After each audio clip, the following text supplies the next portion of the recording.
Les amis, bienvenue dans ce nouvel épisode d'Histoire d'horreur. J'espère que vous avez kiffé le premier épisode. Rappelez-vous, on a eu plein de galères. Ok, donc il y a une interaction à faire.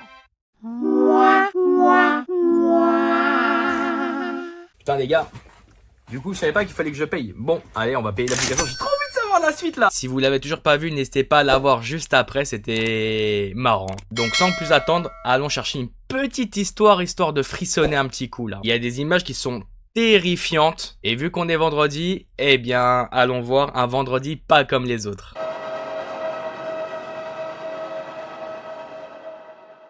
Un vendredi pas comme les autres. Marion pensait que son mari revenait du travail plus tôt. Elle était loin de s'imaginer ce qui allait se passer. Mon chéri, c'est toi? De quoi c'est moi? Ah d'accord, ok.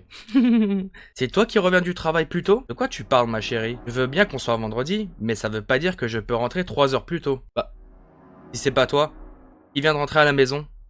Hein? C'est pas plutôt les voisins qui viennent de rentrer chez eux? À chaque fois, tu crois toujours que les bruits viennent de chez nous, à cause de la mitoyenneté des maisons.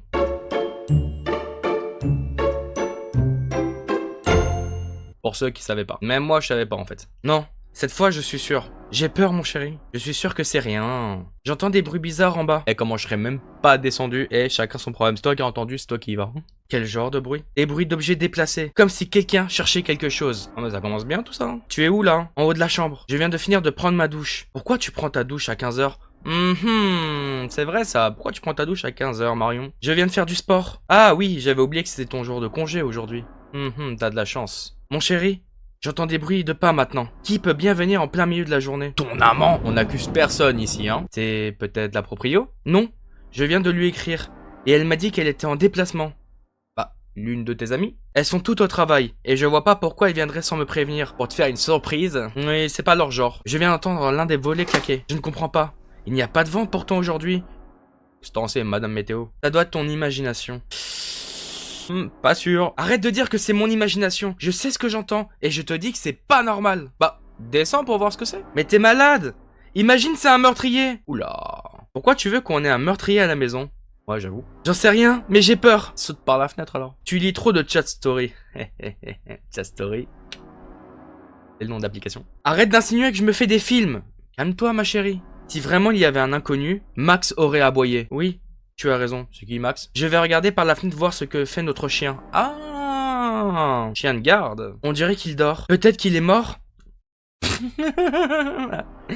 Oh, toujours plus. Dis pas n'importe quoi. Tu le verrais s'il était mort. Ouais, il y a écrit mort sur sa tête. C'est connu ça aussi. Chuchote son nom. Avec son ouïe, il t'entendra. Max. Le chien, au son de la voix de Marion, se mit à regarder vers le haut, se leva et remua la queue. Bon?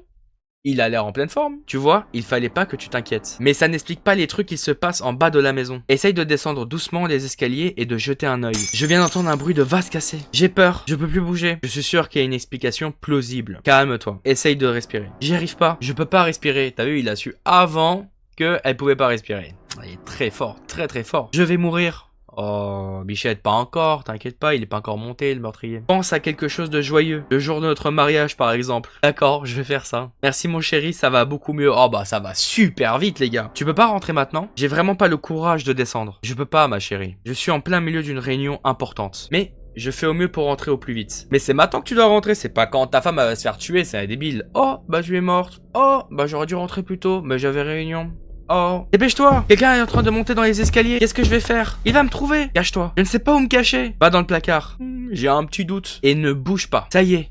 J'y suis. Je le vois de dos. Il est grand et blond. Sa silhouette me dit quelque chose. On dirait ton ancien collègue. Oula! Ouh! Le plan il est bizarre là. Comment il s'appelle déjà? Je ne me souviens plus de son nom. Fred? Oui c'est ça, comme de par hasard. Il y a qu'un blond peut-être. Et qu'est-ce qu'il fait ici? Tu es sûr que c'est lui? Quasiment sûr. Merde! Ne bouge surtout pas. Bon, bah voilà. Le petit Fredo est rentré. Ne fais pas de bruit. Tu me fais peur. Qu'est-ce qui se passe? Ça a peut-être un rapport avec moi s'il est là. Bah non, c'est un gros pervers dans ce cas-là. Il est rentré voir ta femme, faire salut, ça va? Quoi? C'est à cause de moi s'il a été viré. Hein? Comment ça il a été viré? Je suis désolé, j'aurais dû t'en parler. Et parler de quoi? Qu'est-ce que tu as fait? C'est lui ou c'est l'autre qui a fait? J'ai laissé sous-entendre au RH qu'il avait peut-être...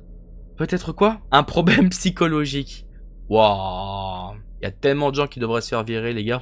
Quoi? Mais pourquoi tu dis ça? Parce qu'il est blond. Non, c'est une blague. Parce que c'est vrai. Enfin, en tout cas, j'ai entendu des rumeurs. Tu es sérieux? Tu as fait virer quelqu'un juste parce que tu as entendu des rumeurs? Ce n'était pas que des simples rumeurs, c'était vrai apparemment. Ah, le monde du travail, tellement beau tout ça. Il y avait un article de lui dans le journal. Le titre c'était Le psychopathe de Boulogne. Ah, bah ça se passe à côté. Non mais je rêve. J'ai un psychopathe à la maison. Tu plaisantes, j'espère. Qu'est-ce qu'il me veut? Je pense que c'est moi qui le recherche. C'est bon, allez boire un verre, dis-lui attends et il revient tout à l'heure vers 19h. Appelle-le, fais en sorte qu'il parte. Je vais pas tenir longtemps, je commence à être claustrophobe. Marion vit l'homme regarder son téléphone et se dirige vers la sortie. Bah ça a été rapide.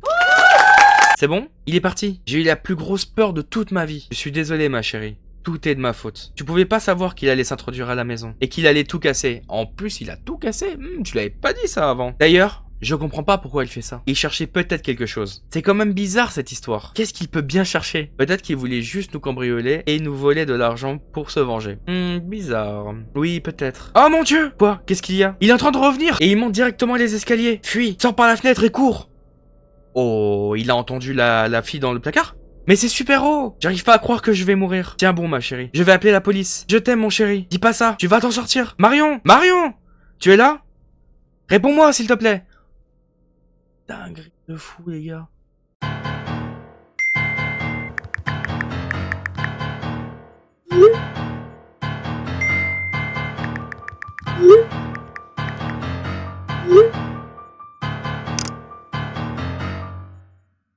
Non!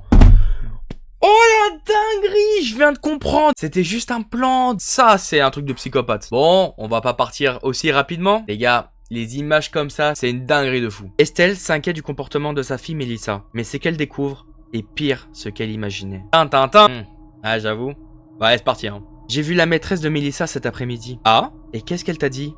Donc là, on a Estelle et Ludo, j'ai oublié de présenter. Elle m'a dit qu'elle était un peu inquiète. Elle trouve que son comportement a changé récemment. Changé? C'est-à-dire? Elle m'a dit qu'elle ne parlait plus à personne de la classe. Elle s'isole. Elle parle toute seule. On est sur un sacré spécimen, je pense, là. Et fait beaucoup de dessins étranges. Ah, les gars, c'est creepy de fou. Ah! C'est quoi les dessins qu'elle fait? Tiens, elle me les a donnés. Ah non, je vais pas voir. Ok. Bon, vas-y, pourquoi pas. Une artiste, hein, incompris, mais une artiste quand même. Tu es sûr que c'est notre fille qui a fait ça? Oui, c'est sûr. Les dessins sont vraiment horribles. Tu crois que c'est dû à quoi ce changement de comportement? Je ne sais pas. On devrait peut-être l'emmener voir un psy. Je pense, ouais, Estelle et Ludo, vous devez l'emmener voir un psy. Effectivement, on est sur une bonne piste là. C'est peut-être un peu précipité. On discutera avec elle demain matin avant d'aller à l'école. Il se fait tard. Quelques heures plus tard. Chérie, tu as entendu? Quoi? Je viens d'entendre un bruit. Ça venait du grenier.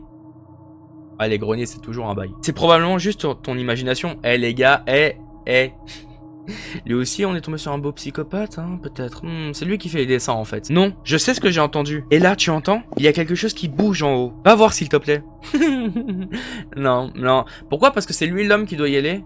Les gars, ça suffit, d'accord? Maintenant, quand on entend un bruit, on reste sous la couette. Oh, t'es chiante. S'il te plaît. Je suis inquiète. Oh, tu me saoules avec tes histoires. Ludovic se leva, enfila un jogging, prit son téléphone en mode lampe torche et sortit de la chambre. Il monta les escaliers et ouvrit la porte. Je t'avais bien dit qu'il n'y avait rien. Tu regardes trop de... Estelle entendit le téléphone de Ludovic tomber violemment par terre. Chérie, tout va bien? Chérie, qu'est-ce qui se passe? Attends-moi, je monte. Arrivée en haut des escaliers, elle appela son mari. Les gars, petit frisson là. Petit frisson, franchement, petit frisson. Chérie, qu'est-ce que... À sa stupeur, Estelle découvrit sa fille de 10 ans se tenir debout devant elle dans sa nuisette blanche. En vrai, pourquoi il y a une main par terre alors du coup? Ah, en plus on va se taper toute la main les gars, désolé. Ses yeux étaient blancs et vides, sa bouche et ses mains étaient pleines de sang. Il a faim.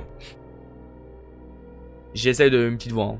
De quoi tu parles, Mélissa? Il a faim. Mélissa, pose ce couteau. Il veut de la chair fraîche. Mon ange, s'il te plaît, pose ce couteau. Les gars, waouh, dinguerie. Il veut son corps. Mélissa se retourna montrant en évidence un corps dans une mare de sang. Estelle hurla en découvrant son mari. Oh mon Dieu! Qu'est-ce qui s'est passé? C'est pas vrai? Chérie, réveille-toi! Chérie, réponds-moi! Je vais appeler une ambulance. Non. Ok, c'est bon. Oh, je dis ça comme ça, y a pas de problème. Ma chérie, s'il te plaît, pose ce couteau. Il faut aider papa. J'ai dit non. Estelle se figea lorsqu'elle entendit la voix de Mélissa se transformer. Aïe. La voix si douce de sa fille était devenue monstrueusement rauque. Il a été élu. Tu ne peux plus interrompre le sacrifice. Mais non. Mais de quoi tu parles? Quel sacrifice? C'est le sacrifice de la renaissance. Qu'est-ce que tu as fait? Il arrive. Tu me fais peur. Qui arrive? De qui tu parles? Il est là. La petite fille pointa son père du doigt. Estelle se tourna vers son mari et vit ses yeux lentement s'ouvrir. Ils étaient blancs et vides comme ceux de sa fille. Oh mon Dieu! Ludovic? Il n'est plus là.